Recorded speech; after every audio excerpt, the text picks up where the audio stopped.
I feel like in the past, she used to be my sister, used to be my friend, and in present, she was like something special than that.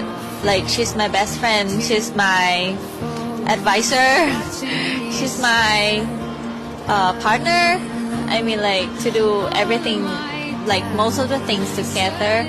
And in the future, I think she's still going to be my best buddy.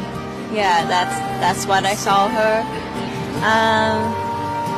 對於我嚟講，過去可能係一個同事嘅存在啦，因為我哋始終係喺訓練班嗰個形式。咁而家呢，我哋經歷咗非常之多啦，由我們嘅秘密到而家拍完只有你，我覺得佢其實係一個非常特別